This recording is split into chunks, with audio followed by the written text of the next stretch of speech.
जय माता दी। आप सभी को वट सावित्री व्रत की ढेर सारी शुभकामनाएं। साल 2022 में वट सावित्री व्रत रखा जाएगा 30 मई को सोमवार के दिन। ज्येष्ठ मास के कृष्ण पक्ष की अमावस्या तिथि को हर साल वट सावित्री व्रत रखा जाता है और इस बार सोमवार का दिन होने के कारण ये सोमवती अमावस्या भी रहेगी और साल 2022 की आखिरी सोमवती अमावस्या भी है और इसी दिन शनि जयंती भी है। ऐसे में इस दिन का महत्व और भी अधिक बढ़ जाता है। वट सावित्री व्रत महिलाएं अपने पति की लंबी आयु की कामना से रखती हैं। इस व्रत में सुहागिन महिलाएं 16 श्रृंगार करके अपने पति की लंबी उम्र के लिए बरगद के वृक्ष की पूजा करती हैं। वट सावित्री व्रत में बरगद के ही वृक्ष की पूजा इसलिए भी की जाती है कि सत्यवान के प्राण जब संकट में थे, जब सत्यवान के प्राणों को यमराज हरकर ले जा रहे थे, तो उस समय सत्यवान के प्राणों की रक्षा सावित्री ने बरगद के वृक्ष के नीचे बैठकर ही की थी। और दूसरी बात कि बरगद का वृक्ष कई वर्षों तक जीता है, यानी कि बरगद के वृक्ष की आयु बहुत लंबी होती है। इस कारण इस व्रत को रखने से और बरगद के वृक्ष की पूजा करने से पति की आयु भी लंबी होती है। बरगद के वृक्ष में साक्षात ब्रह्मा, विष्णु और महेश का वास होता है।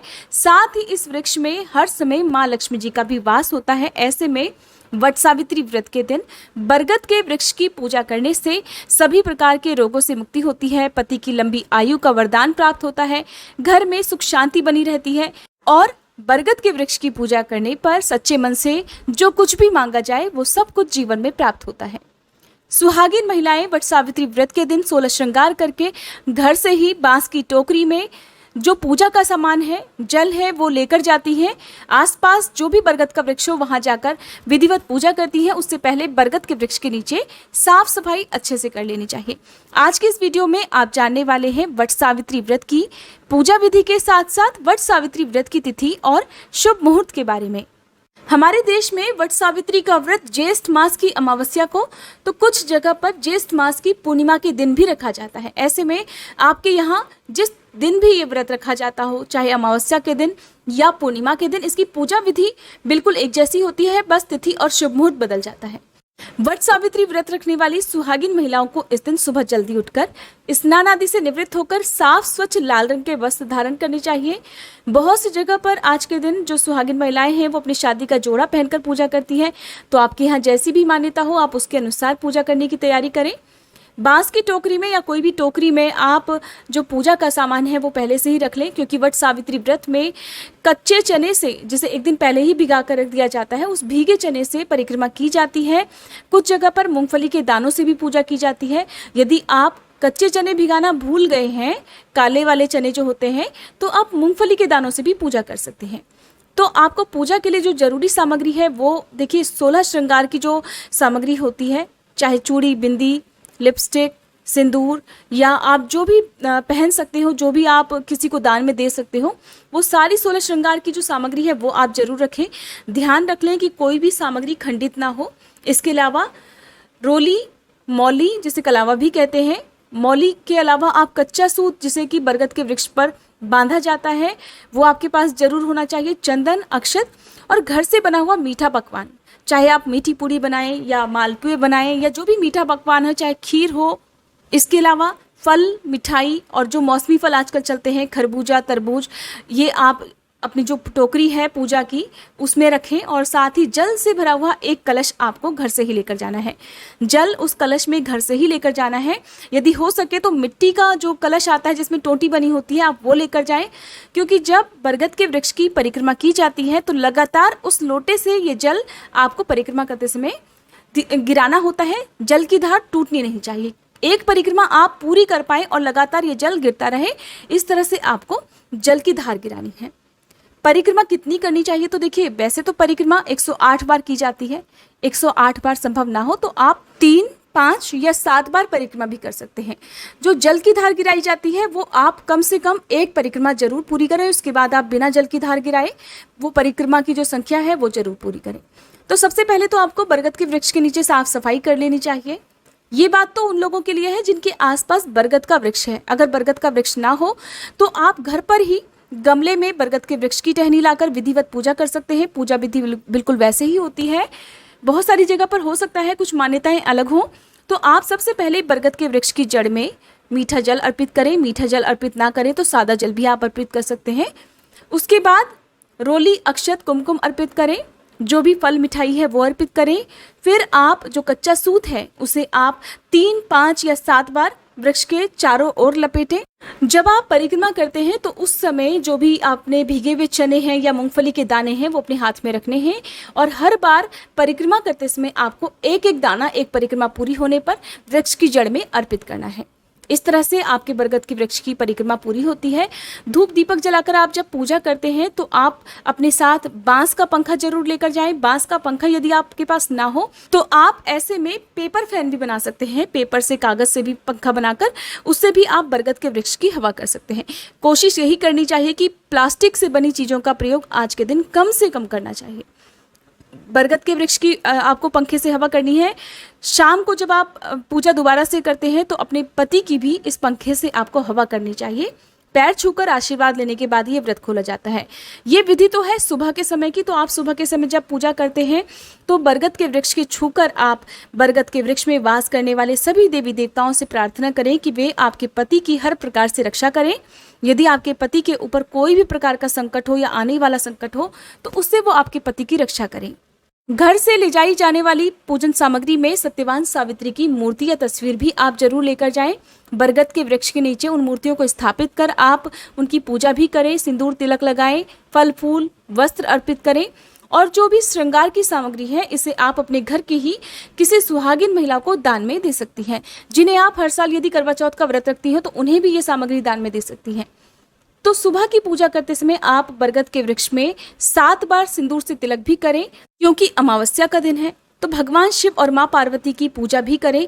भगवान शिव और माँ पार्वती का ध्यान करके आप शनि देव की पूजा भी जरूर करें क्योंकि शनि देव का आज दिन है, शनि जयंती भी है। ऐसे में यदि आपके पति की कुंडली में किसी प्रकार का कोई शनि दोष हो तो वो भी आज की इस पूजा से दूर किया जा सकता है। बरगद के वृक्ष के नीचे बैठकर ही आपको व्रत की कथा पढ़नी और सुननी चाहिए। फिर आरती करके आपको सबसे अंत में क्षमा याचना जरूर करनी चाहिए ताकि पूजा करते समय जाने अनजाने में कोई भी गलती आपसे हुई हो तो उसका दोष आपको ना लगे। इसके बाद व्रत शुरू किया जाता है। इस व्रत में 2 तरह से व्रत रखा जाता है, एक तो निराहार और निर्जल रहकर, दूसरा फलाहार ग्रहण करके। आपने अगर पहली बार जिस तरह से व्रत प्रारंभ किया है उन्हीं नियमों का पालन करते हुए आप इस व्रत को रखें। जो लोग पहली बार इस व्रत को रखना चाहते हैं वो पहले दिन ये संकल्प जरूर ले लें कि आप इस व्रत को निराहार और निर्जल रहकर करना चाहते हैं या फलाहार। आपके शरीर की जैसी सामर्थ्य उसके अनुसार आपको ये व्रत रखना चाहिए। शाम की पूजा सूर्यास्त से पहले पहले आप कर लें। वृक्ष की पूजा फिर से की जाती है, अपने पति की पूजा की जाती है, पति के चरण छूकर उनका आशीर्वाद लेकर और पति की पंखे से हवा करके फिर इस व्रत को खोल लिया जाता है। लेकिन व्रत खोलने से पहले आपको जो बरगद के वृक्ष का फल होता है जिसे वृक्ष की कोपलें भी कहा जाता है उसके 1 या 2 दाने, जितने भी आप आसानी से पानी के साथ निगल सकें उतने दाने आपको निगलने होते हैं। इन दानों को कभी भी चबाकर नहीं खाया जाता है। अगर आप वृक्ष की कोपल ना खा सकें तो अगर आपने मीठे मालपुए बनाए हैं तो आप उन्हें भी पानी के साथ खाकर उससे व्रत खोल सकते हैं। पानी के अलावा आप जूस या दूध से भी इस व्रत को खोल सकते हैं। खुद व्रत खोलने से पहले आप पति को और अपने घर के लोगों को मिठाई जरूर खिलाएं, घर के बड़े बुजुर्गों का आशीर्वाद प्राप्त करें, उसके बाद आप व्रत खोल सकते हैं। बहुत सी जगह पर अगले दिन सूर्योदय के बाद इस व्रत का पारण किया जाता है, यानी कि व्रत के दिन केवल फलाहार किया जाता है और अन्न अगले दिन ग्रहण किया जाता है। तो देखिए, आपकी जैसी सामर्थ्य हो, आपने जिस भी नियम का पालन पहले व्रत से किया है आपको उन्हीं बातों का ध्यान रखना चाहिए।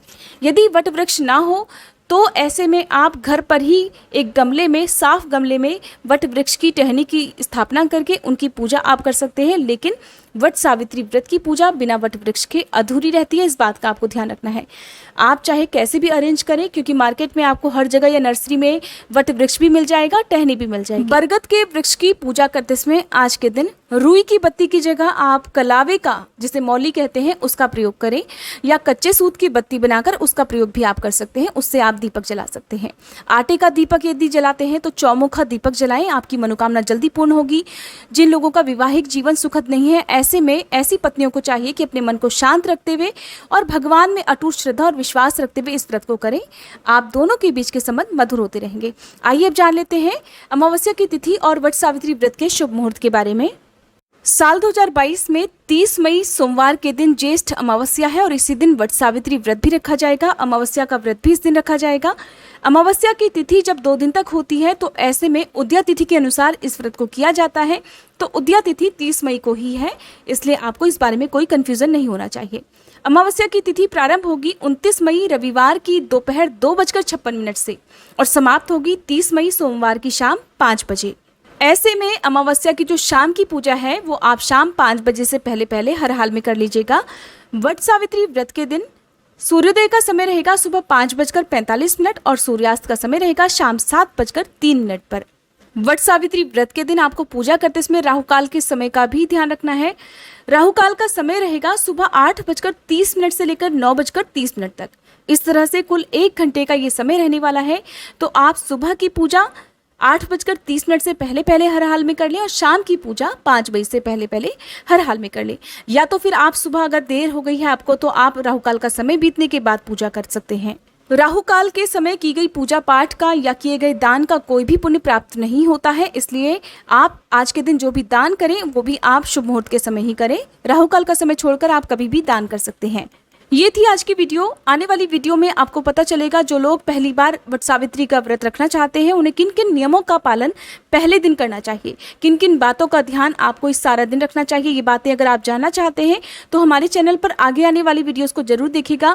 जो लोग सोमवती अमावस्या का व्रत रखते हैं तो अमावस्या की पूजा विधि और कथा की जानकारी भी आप हमारे चैनल पर देख सकते हैं। वीडियो अगर अच्छी लगी हो तो प्लीज़ वीडियो को लाइक जरूर कीजिएगा और चैनल को सब्सक्राइब करके बेल आइकन प्रेस करना मत भूलिएगा।